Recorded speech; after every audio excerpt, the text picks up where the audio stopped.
नमस्कार मंडळी, परत एकदा तुमचं कपिल ब्लॉग्समध्ये स्वागत आहे. मी आहे महाराष्ट्राचा, माझा जिल्हा हिंगोली. मंडळी, हा ब्लॉग पूर्ण बघा, तुम्हाला कळेल या ब्लॉगमध्ये काय होणार आहे. तर चला मंडळी, त्या अगोदर आपल्याला कुटार आणावं लागतं. आपण चालू. तर मंडळी, हाच तो गहू आहे. याच्यासाठीच एवढी मशागत चालू आहे मंडळी. रोह्याचा खूप त्रास आहे, त्याच्यामुळं मला जागल करावं लागेल.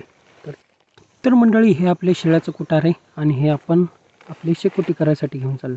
तर बघू शकता, हे कुटार आहे. आता या गोण्यामध्ये भरणार आणि घेऊन जाणार. चला. तर बघू शकता, आपलं पैशाचं गठोडं घेऊन चाललो आपण आपल्या तेरा बाप यहाँ छोड़कर गया था कि तेरी खूप जाणार शेकोटीसाठी. चला मंडळी, हे पैशाचं गठोडं आणून टाकलेलं आहे, बघू शकता.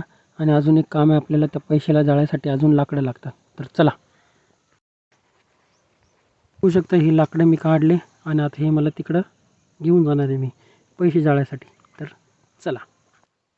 तर मंडळी, बघू शकता, असं खांद्यावर घेऊन जावं लागतात हे लाकडं पैसे जाळायसाठी. तर मंडळी, माझ्या खांद्यावर किती किलो वजन आहे तुम्ही कमेंटमध्ये सांगा आणि बघा. चला. तर बघू शकता यूट्यूब फॅमिली, कुटार आणलं आहे म्हणजे पैशाचं गठुडं आणि लाकडं ते आपल्याला जाळायचे राहते. खूप थंडी पडते त्याच्यामुळे. तर बघू शकता, या जागलीसाठी सगळं आणलेलं आहे आपण आणि आपली इथं गव्हासाठी जागलं आहे.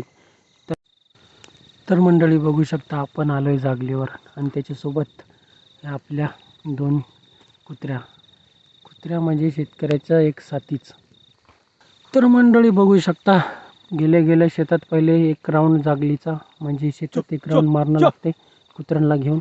आणि जनावर रोही वगैरे येतात खालती नेमकेच गहू बिहू खायसाठी. तर त्याच्या अगोदर आपल्याला एक राऊंड शेताचा मारणं लागतं. तर बघू शकता, माझ्यासोबत दोन्ही कुत्र्या होत्या आणि चूचू बोलून हाकलून द्यायचं म्हणजे आलेले जनावर ते दूर पळतात.